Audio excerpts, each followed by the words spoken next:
everybody, it's Ginger. I'm back. Last week we did Joshua chapter 14, and we talked about Caleb and how Caleb inherited some land among his tribe of Judah. And we talked about how Caleb, actually his father, was it his father or grandfather? I think it was his father, I think they called it a Kenizzite or something like that.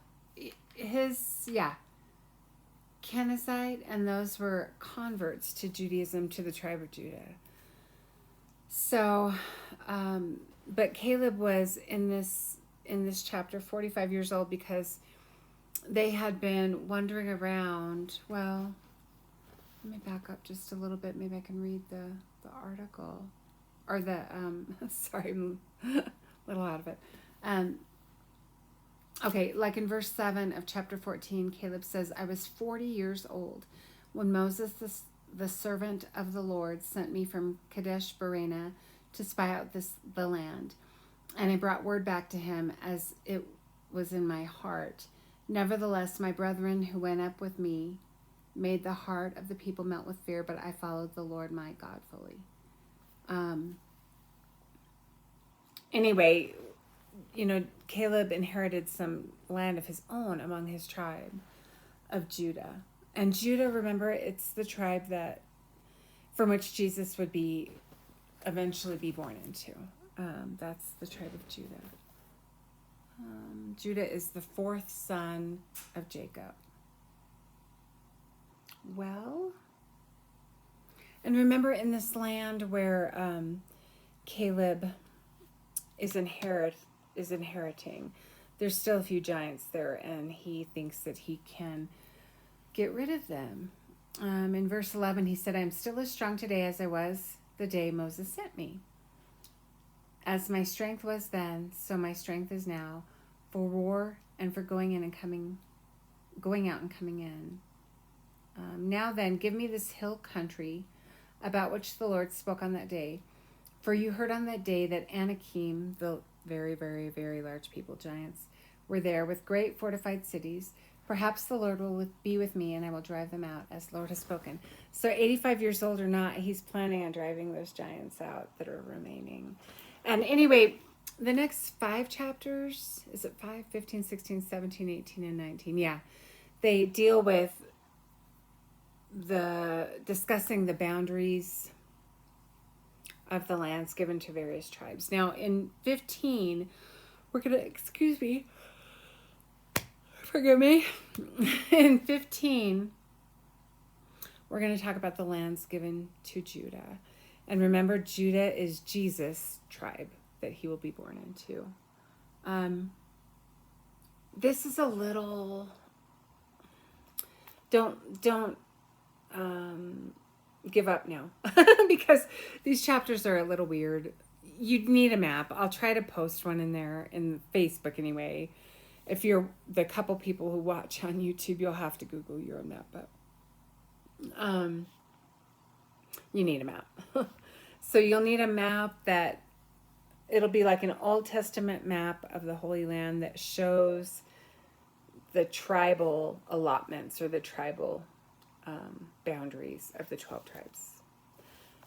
We talked about the tribes and how they changed last time and all that. So what I want to do this time, because there's a million like little places that are mentioned.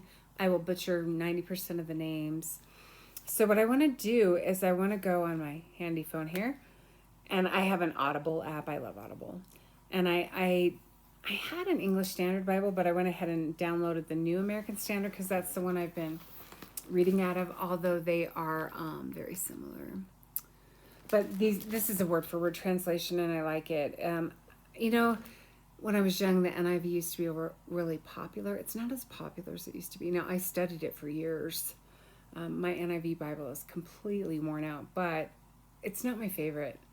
When I lived in Colorado Springs, my pastor, who was Don Steiger at the time, he preached out of the NASB, and that's how I got hooked on it. And it really is my favorite translation. Now, like a church I belonged to in Colorado for quite a while, the Lutheran Church Missouri Synod, they have the English Standard Version, and some other denominations have adopted that as well. And then other denominations, it'll depend on the church itself, what translation they use. But I really like this one, this word for word translation here, and I've just kind of always stuck with it since the 90s. So, or around that time, the late 90s, early 2000s. 20 years or more.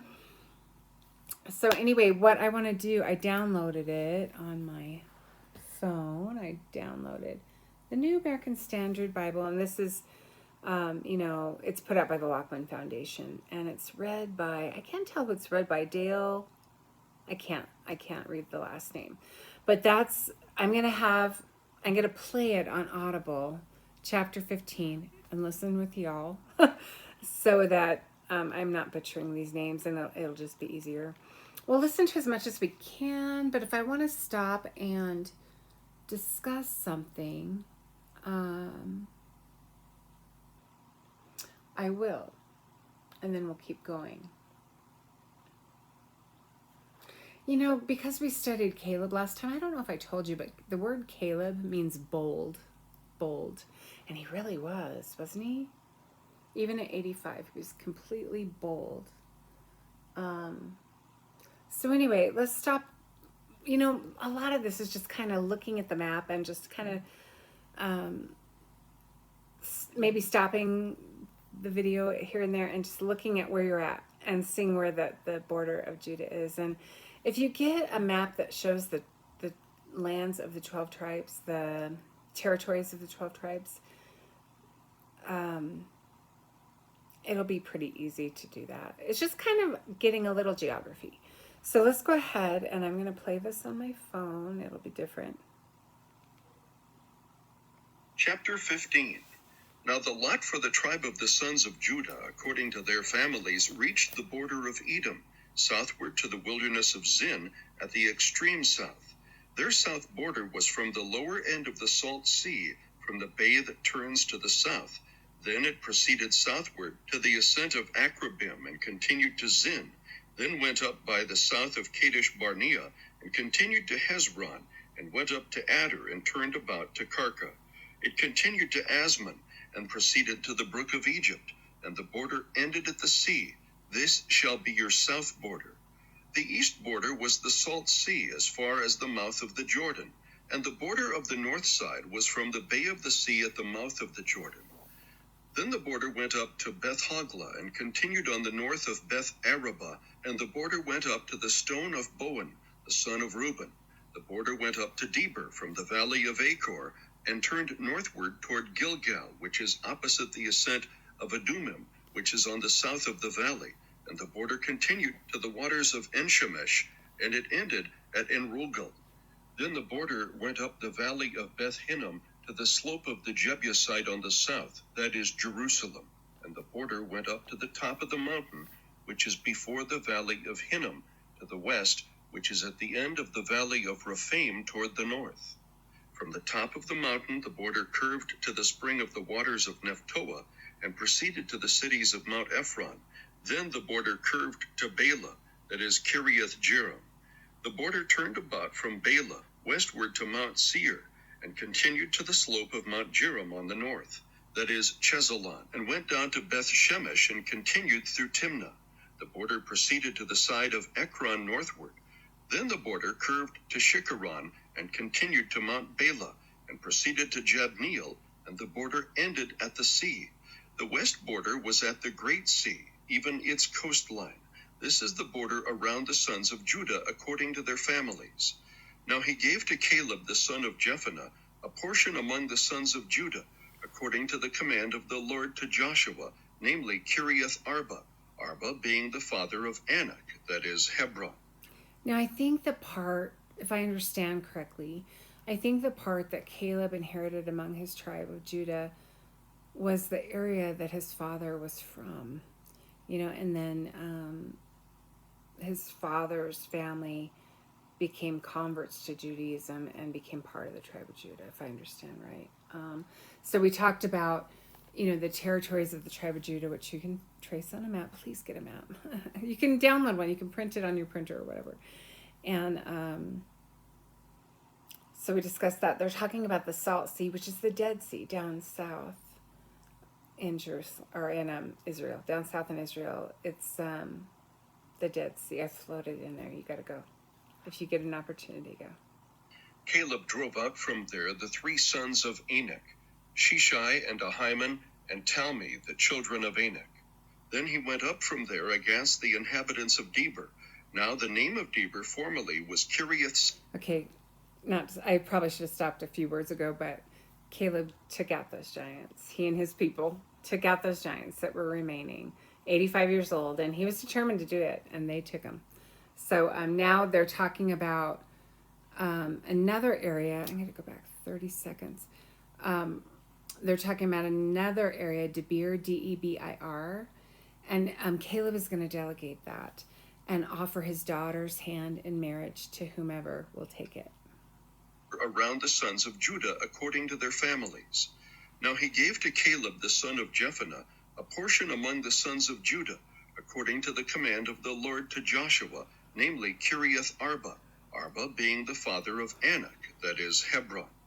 Caleb drove out from there the 3 sons of Anak, Shishai and Ahiman and Talmi, the children of Anak.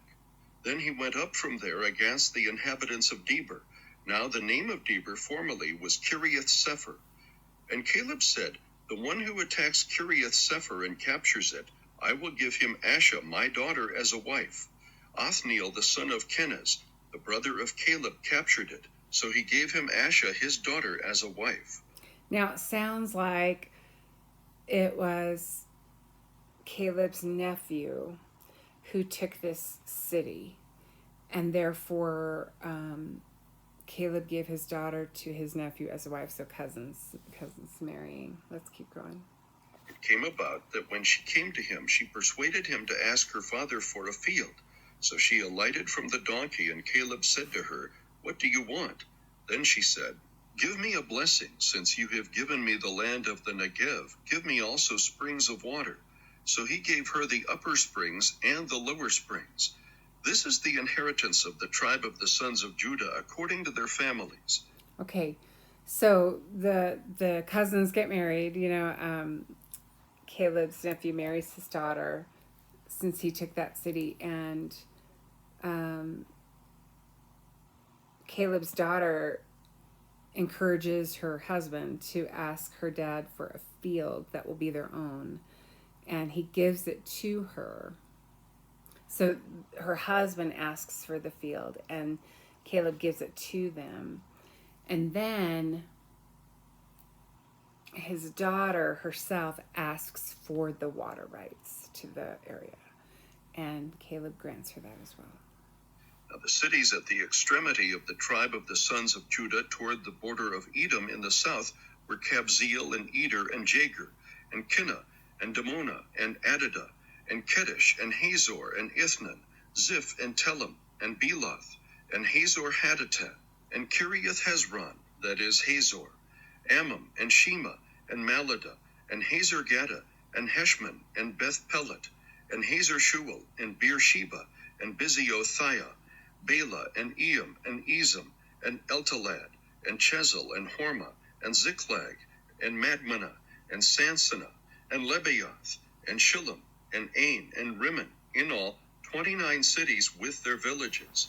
In the lowland, Eshtaol, and Zorah, and Ashna, and Zanoah, and Enganim, Tapua, and Enam, Jarmuth, and Adullam, Succo, and Azekah, and Shiraim, and Adathaim, and Gedera, and Gederothaim, 14 cities with their villages.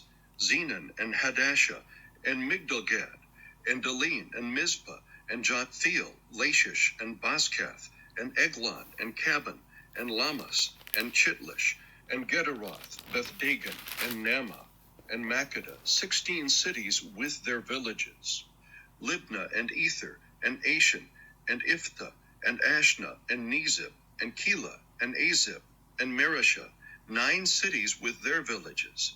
Ekron with its towns and its villages, from Ekron even to the sea, all that were by the side of Ashdod with their villages. Ashdod its towns and its villages, Gaza its towns and its villages, as far as the brook of Egypt and the great sea, even its coastline. In the hill country, Shamer and Jadder, and Soka, and Dana, and Kiriath Sana, that is Deber, and Anab, and Edemoth, and Anam, and Goshen, and Holon, and Gilo, 11 cities with their villages. Arab, and Duma, and Eshan, and Janam, and Beth Tapua, and Aphekah, and Humta, and Kiriath Arba, that is Hebron, and Zior, 9 cities with their villages. Maon, Carmel, and Ziph, and Judah, and Jezreel, and Jokdeam, and Zanoah, Cain, Gibeah, and Timnah, 10 cities with their villages. Halhul, Beth-Zur, and Gedor, and Marath, and Bethanath, and Eltekon, 6 cities with their villages. Kiriath Baal, that is Kiriath Jearim, and Rabbah, 2 cities with their villages. In the wilderness, Beth-arabah, Middin, and Sakakah, and Nibshan, and the city of Salt, and En-gedi, 6 cities with their villages. I had to comment just briefly. Do you understand why I didn't want to read this to you personally? I would have butchered all these names of these villages.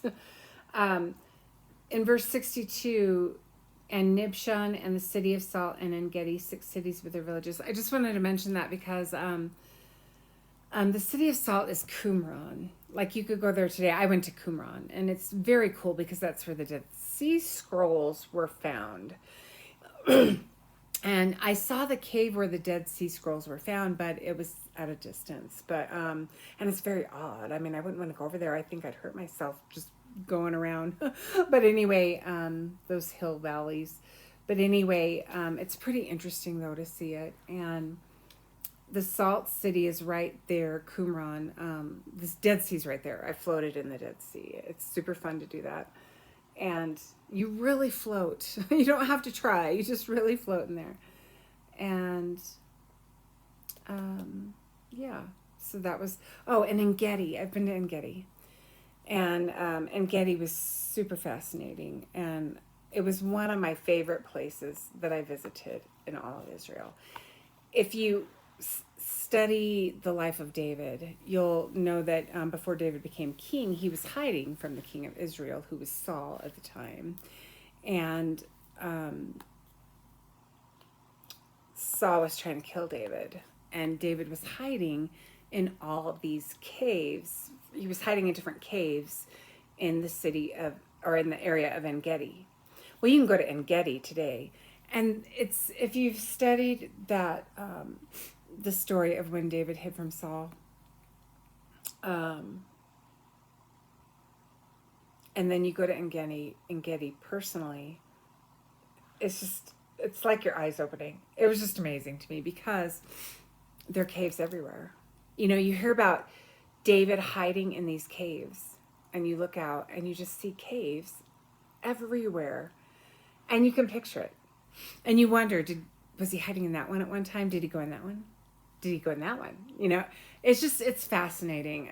So if you ever get an opportunity to go to Israel, don't miss En-gedi and study about David first. So let's keep going. Now, as for the Jebusites, the inhabitants of Jerusalem, the sons of Judah could not drive them out. So the Jebusites live with the sons of Judah at Jerusalem until this day. Until the day this was written. So I was listening to Skip Hetzig from Albuquerque and a lot of other people talk about this. And they all seem to wonder why Judah could not drive the Jebusites out of Jerusalem. Why? Because God told them they would have the victory. So they were really questioning it. Like, were they not truly determined to? I don't know. It doesn't go into a lot of detail. It says it could not drive them out, but why could they not drive them out? Was it something in their own mentality that they could not drive them out? And a lot of people, if you listen to them teach about this, they'll talk about a lot of things like, you know, when analogies, like when a person becomes a believer in Jesus Christ, a lot of times, you know, we have things in our lives that we need to drive out. And, or even if we've been a believer for a time, there's things that we need to drive out of our lives. And if we don't drive them out of our lives, they're just a constant thorn in our side. So, if people have different addictions that they need to drive out of their lives,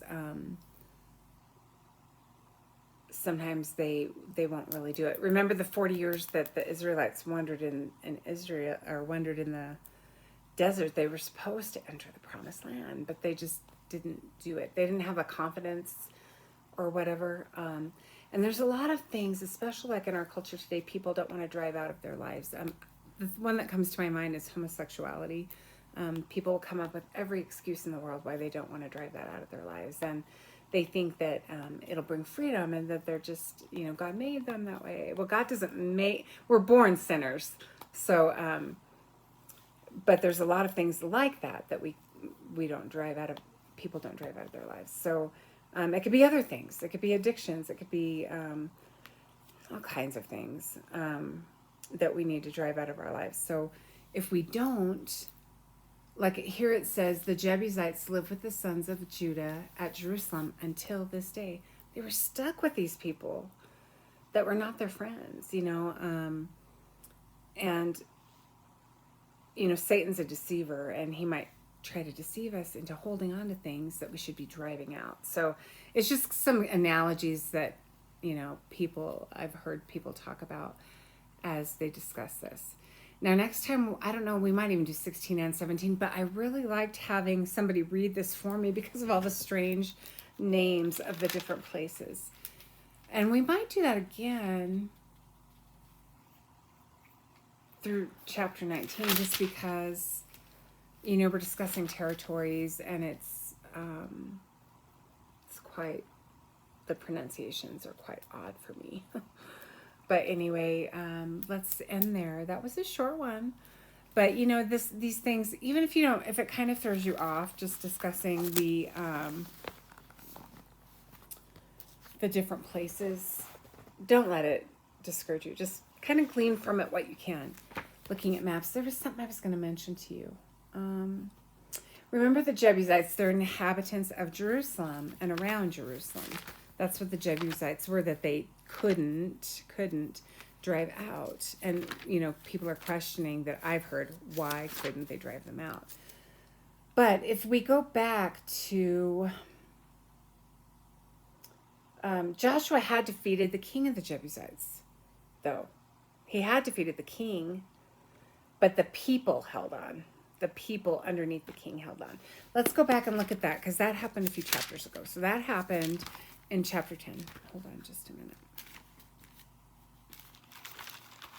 So I'm going to go back to chapter 10, where Joshua defeated the king of the Jebusites. If you go to verse 5. So the 5 kings of the Amorites, the king of Jerusalem, the king of Hebron, the king of Jarmuth, the king of Lachish, and the king of Eglon, gathered together and went up, they with all their armies, and camped by Gideon and fought against it. Hold on. I want to read it. I think I need to read something a different section.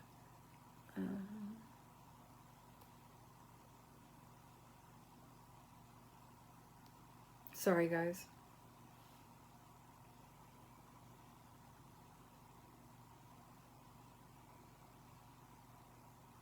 Yeah. I thought I had the right one, guys. The right verse.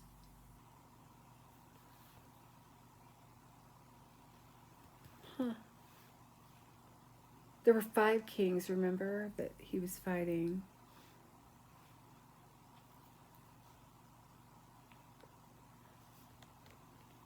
Well, here the king of the Jebusites is one of them. Verse 26 of chapter 10.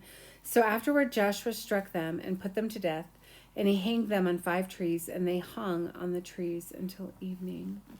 So he does conquer that king, but the people did not. The people still hung on.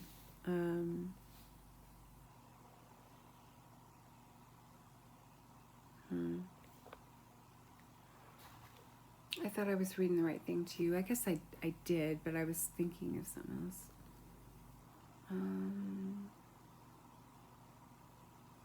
anyway, so he had defeated the king of the Jebusites, but the people were not defeated. And it sounds like even here in chapter 15, they were not defeated. So, but the city of Jerusalem wasn't called Jerusalem at the time. It was called Jebus, Jebus.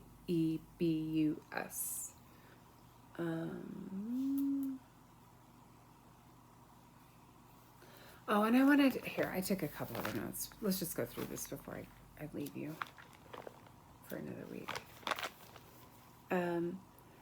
Back to chapter 15, which we just read. Let's look at 13. Now he gave to Caleb, the son of Jephunneh, a portion among the sons of Judah, according to the command of the Lord to Joshua, namely Kiriath Arba, Arba being the father of Anak, that is Hebron. So the king, or Kiriath Arba, was the name of a giant who lived there. Arba was the name of a giant who lived there, and it was like this area was named after that giant. And he was also, I guess, like a really important giant, or, you know, head of the giants, or the most great of the giants, or something like that. Now, it's called Hebron. That is Hebron. Didn't it say that? Yeah. Arba being the father of Anak, a giant, and that is Hebron. Now, this area is where the tomb of the patriarchs is. I didn't get to see that when I went to Israel. I didn't choose the itinerary, but we saw so much. I mean, we fit in. I mean, I was young at the time, but we did sightseeing from morning till night. I mean, I was exhausted and I was young. So anyway, it was pretty great. It was in 1997 that I went. But right now, that area that they're talking about, Kiriath Arba, it's Hebron, and it's where the tomb of the patriarchs is. And they call it, Skip Hetzig shared this, they call it, I don't know what they call it, but 4 people are supposedly buried there. Now, 3 of them, you can see their tombs, and I didn't go, and I don't know why we didn't go there, but the 3 whose tombs you can see are Abraham, Isaac, and Jacob. I mean, that enough would be fascinating, right? But another person they claim is buried in the area is Adam, the first man God ever created, Adam.